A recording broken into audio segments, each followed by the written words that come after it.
Chapter 33. A Battle of Monsters. Saturday, August 15th. The sea unbroken all round. No land in sight. The horizon seems extremely distant. My head is still stupefied with the vivid reality of my dream. My uncle has had no dreams, but he is out of temper. He examines the horizon all round with his glass, and folds his arms with the air of an injured man. I remark that Professor Liedenbrock has a tendency to relapse into an impatient mood, and I make a note of it in my log. All my danger and sufferings were needed to strike a spark of human feeling out of him. But now that I am well, his nature has resumed its sway. And yet, what cause was there for anger? Is not the voyage prospering as favorably as possible under the circumstances? Is not the raft spinning along with marvelous speed? You seem anxious, my uncle, I said, seeing him continually with his glass to his eye. Anxious? No, not at all. Impatient? Then, one might be, with less reason than now. Yet we are going very fast. What does that signify? I am not complaining that the rate is slow, but that the sea is so wide. I then remembered that the professor, before starting, had estimated the length of this underground sea at 30 leagues. Now we had made 3 times the distance, yet still the southern coast was not in sight. We are not descending as we ought to be, the professor declares. We are losing time, and the fact is, I have not come all this way to take a little sail upon a pond on a raft. He called this sea a pond, and our long voyage, taking a little sail. But, I remarked, since we have followed the road that Saknussemm has shown us, that is just the question. Have we followed that road? Did Saknussemm meet this sheet of water? Did he cross it? Has not the stream that we followed led us altogether astray? At any rate, we cannot feel sorry to have come so far. This prospect is magnificent, but I don't care for prospects. I came with an object, and I mean to attain it. Therefore don't talk to me about views and prospects. I take this as my answer, and I leave the professor to bite his lips with impatience. At 6 in the evening Hans asks for his wages, and his 3 Rix$ are counted out to him. Sunday, August 16th. Nothing new. Weather unchanged. The wind freshens. On awaking, my first thought was to observe the intensity of the light. I was possessed with an apprehension lest the electric light should grow dim, or fail altogether, but there seemed no reason to fear. The shadow of the raft was clearly outlined upon the surface of the waves. Truly this sea is of infinite width. It must be as wide as the Mediterranean or the Atlantic. And why not? My uncle took soundings several times. He tied the heaviest of our pickaxes to a long rope which he let down 200 fathoms. No bottom yet, and we had some difficulty in hauling up our plummet. But when the pick was shipped again, Hans pointed out on its surface deep prints as if it had been violently compressed between 2 hard bodies. I looked at the hunter. Tanda, said he. I could not understand him, and turned to my uncle who was entirely absorbed in his calculations. I had rather not disturb him while he is quiet. I returned to the Icelander. He, by a snapping motion of his jaws, conveys his ideas to me. Teeth, I cried, considering the iron bar with more attention. Yes, indeed, those are the marks of teeth imprinted upon the metal. The jaws which they are must be possessed of amazing strength. Is there some monster beneath us belonging to the extinct races? More voracious than the shark, more fearful in vastness than the whale. I could not take my eyes off this indented iron bar. Surely will my last night's dream be realized? These thoughts agitated me all day, and my imagination scarcely calmed down after several hours' sleep. Monday, August 17th. I am trying to recall the peculiar instincts of the monsters of the pre-Adamite world, who, coming next in succession after the mollusks, the crustaceans and lungfishes, preceded the animals of mammalian race upon the earth. The world then belonged to reptiles.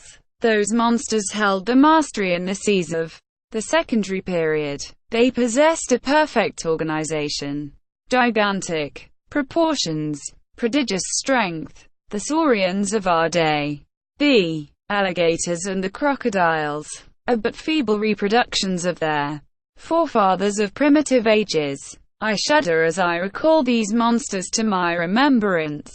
No human eye has ever beheld them living. They burdened this earth 1,000 ages before man appeared, but their fossil remains, found in their argillaceous limestone called by the English the lias, have enabled their colossal structure to be perfectly built up again and anatomically ascertained. I saw at the Hamburg Museum the skeleton of one of these creatures, 30 feet in length. Am I then fated, I, a denizen of Earth, to be placed face to face with these representatives of long extinct families? No, surely it cannot be. Yet the deep marks of conical teeth upon the iron pick are certainly those of the crocodile. My eyes are fearfully bent upon the sea. I dread to see one of these monsters darting forth from its submarine caverns.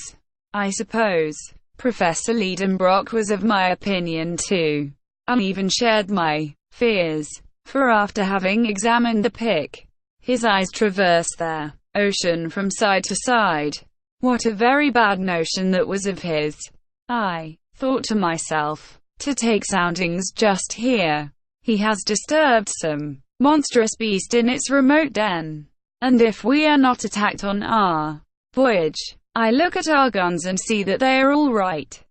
My uncle notices it, and looks on approvingly. Already widely disturbed regions on the surface of the water indicate some commotion below. The danger is approaching. We must be on the lookout. Tuesday, August 18th. Evening came, or rather the time came when sleep weighs down the weary eyelids. For there is no night here, and the ceaseless light wearies the eyes with its persistency, just as if we were sailing under an Arctic sun. Hans was at the helm. During his watch I slept. 2 hours afterwards a terrible shock awoke me.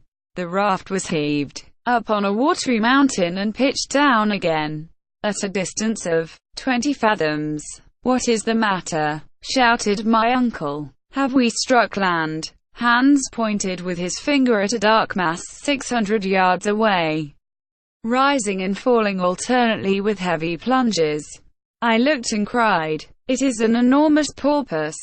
"Yes," replied my uncle, "and there is a sea lizard of vast size, and farther on a monstrous crocodile.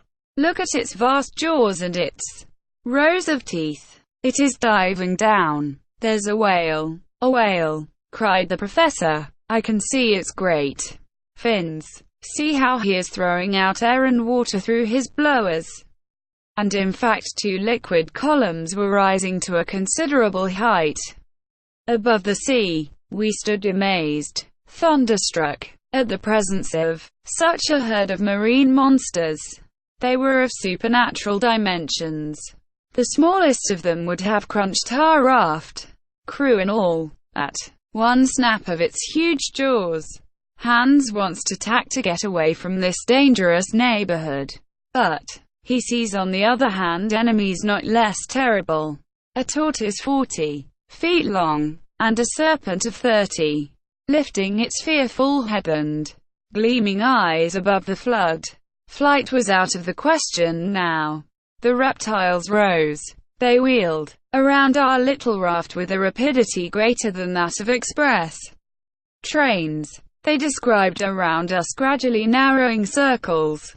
I took up my rifle. But what could a ball do against the scaly armor with which these enormous beasts were clad? We stood dumb with fear. They approach us close. On one side the crocodile, on the other the serpent. The remainder of the sea monsters have disappeared. I prepare to fire. Hans stops me by a gesture. The two monsters pass within 150 yards of the raft, and hurl themselves the one upon the other, with a fury which prevents them from seeing us. At 300 yards from us the battle was fought. We could distinctly observe the two monsters engaged in deadly conflict. But it now seems to me as if the other animals were taking part in their fray. The porpoise, the whale, the lizard, the tortoise. Every moment I seem to see one or other of them. I point them to the Icelander. He shakes his head negatively. TVA, says he. What two? Does he mean that there are only two animals? He is right, said my uncle, whose glass has never left his eye. Surely you must be mistaken, I cried. No, the first of those monsters has a porpoise's snout, a lizard's head, a crocodile's teeth, and hence our mistake. It is the Ichthyosaurus, the fish lizard, the most terrible of the ancient monsters of the deep. And the other is a plesiosaurus, almost lizard, a serpent, armored, with the carapace and the paddles of a turtle. He is the dreadful enemy of the other. Hans had spoken truly. Two monsters only were creating all this commotion, and before my eyes are two reptiles of the primitive world. I can distinguish the eye of the Ichthyosaurus glowing like a red, hot coal, and as large as a man's head. Nature has endowed it with an optical apparatus of extreme power, and capable of resisting the pressure of the great volume of water in the depths it inhabits. It has been appropriately called the saurian whale, for it has both the swiftness and the rapid movements of this monster of our own day. This one is not less than 100 feet long, and I can judge of its size when it sweeps over the waters the vertical coils of its tail. Its jaw is enormous, and according to naturalists it is armed with no less than 182 teeth. The plesiosaurus, a serpent with a cylindrical body and a short tail, has 4 flappers or paddles to act like oars. Its body is entirely covered with a thick armor of scales, and its neck, as flexible as a swan's, rises 30 feet above the waves. Those huge creatures attacked each other with the greatest animosity. They heaved around them liquid mountains, which rolled even to our raft and rocked it perilously. 20 times we were near capsizing. Hissings of prodigious force are heard. The two beasts are fast locked together. I cannot distinguish the one from the other. The probable rage of the conqueror inspires us with intense fear. 1 hour, 2 hours, pass away. The struggle continues with unabated ferocity. The combatants alternately approach and recede from our raft. We remain motionless, ready to fire. Suddenly the Ichthyosaurus and the plesiosaurus disappear below, leaving a whirlpool eddying in the water. Several minutes pass by while the fight goes on under water. All at once an enormous head is darted up. The head of the plesiosaurus. The monster is wounded to death. I no longer see his scaly armor. Only his long neck shoots up, drops again, coils and uncoils, droops, lashes the waters like a gigantic whip, and writhes like a worm that you tread on. The water is splashed for a long way around. The spray almost blinds us. But soon the reptile's agony draws to an end. Its movements become fainter. Its contortions cease to be so violent. And the long serpentine form lies a lifeless log on the laboring deep. As for the ichthyosaurus, has he returned to his submarine cavern? Or will he reappear on the surface of the sea?